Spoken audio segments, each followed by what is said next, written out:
शिव महापुराण की कथा कहती है, आप अगर विश्वास रखे हो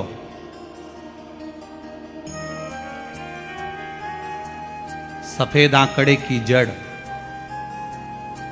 जिस नारी का संतान नहीं हो, गर्भ नहीं ठहरा हो, सफेद आंकड़े की जड़, जिस देव अधिदेव महादेव की कथा जिस तुम्बरुका जी ने श्रवण कराई है, शंकर भगवान जिनके सामने बैठकर शिव पुराण की कथा सुन रहे हैं, उन तुम्बरुका जी का नाम लेकर शिवलिंग पे से 21 बार घुमाकर मंदिर में ही कमर पर 7वें दिन रजस्वला धर्म के जो बांध लेता है और एक पीपल का पत्ता अवधूतेश्वर महादेव का नाम लेकर शंकर पर चढ़ाकर उसको गाय के दूध में उकाल कर रात्रि को दोनों पति पत्नी अगर पीकर सोते हैं, 3 महीने में भगवान भोलेनाथ उसकी गोद भर देते हैं। ये शिव कथा,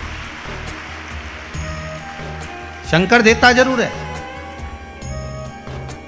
माता अंजना के यहां स्वयं शिव महापुराण की कथा कहती है, स्वयं शास्त्र वर्णन करता है, माता अंजना माता के गर्भ से संतान नहीं हुई। 42 वर्ष की माता अंजना हो गई थी और 42 वर्ष की होने के बाद भी माता अंजना के गर्भ से संतान नहीं थी। जब संतान नहीं हुई तब बार बार निवेदन करा महाराज केसरी से, तब नहीं संतान हुई तब अपने पिता से जाकर निवेदन करा, पिताजी गौतम बाबा से निवेदन करती है माता अंजना कि मेरे गर्भ से संतान नहीं, मुझे औलाद नहीं, क्या करूं? तब गौतम बाबा ने कहा एक पार्थिव शिवलिंग का निर्माण करो, मिट्टी का शिवलिंग बनाओ, उसकी पूजन करो। और माता अंजना उस मिट्टी के शिवलिंग के पूजन में ऐसी लीन हो गई कि मिट्टी का शिवलिंग का निर्माण करती, पूजन करती। एक बार देवाधिदेव महादेव ने कह दिया, जाओ पार्वती जरा जाकर पूछो कि अंजना को चाहिए क्या,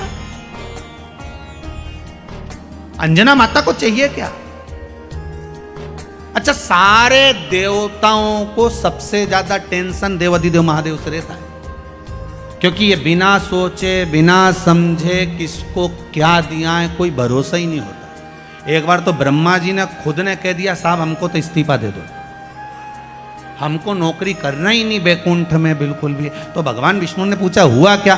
बस प्रभु, राजा श्वेत की अंतिम समय, प्राण छूटने का दिन, उसको यमराज लेने के लिए गए और देवाधिदेव महादेव वहां खड़े हो गए और क्या क्या लेके मत चले जाना, उसकी अंतिम सांस, और क्या क्या लेके मत जाना। और मेरा बेटा जब लाने लगा तो उसके प्राणों को हर लिया, यमराज ही मर गया।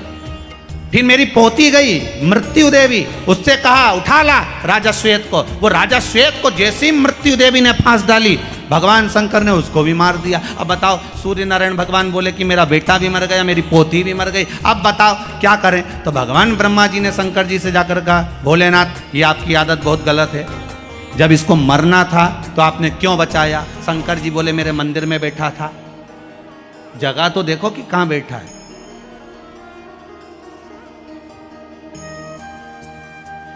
ब्रह्मा जी ने भगवान विष्णु से कहा हमको ये काम नहीं करना, आप तो हमारा इस्तीफा स्वीकार करो।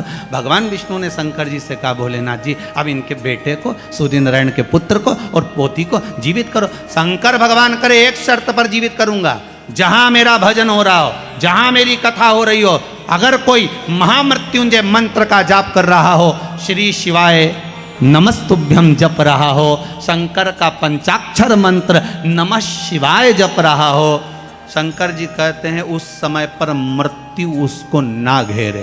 तो इतने में सूर्य नारायण भगवान कहते हैं शपथ लेता हूँ, संकल्प लेता हूँ, जहाँ आपका नाम होगा, अगर पृथ्वी पर कोई मरने का भी समय आ गया तो पहले आपसे पूछा जाएगा उठा ले, तुम बोलोगे तो बात दूसरी है। शंकर जी बोले हम बताएंगे तो उठाना, हम बोल दें अगर ये शंकर जी का नाम जप रही है और पड़ोसन नहीं जप रही है तो हम इशारा कर देंगे बाजू वाली को उठा ले। तुम टेंशन मत ले रहो, तुम तो शिव जपो। अब क्या सोचना, अब सोचो क्या, इसलिए शिव का धीमा बजाओ भोलानाथ डमरू।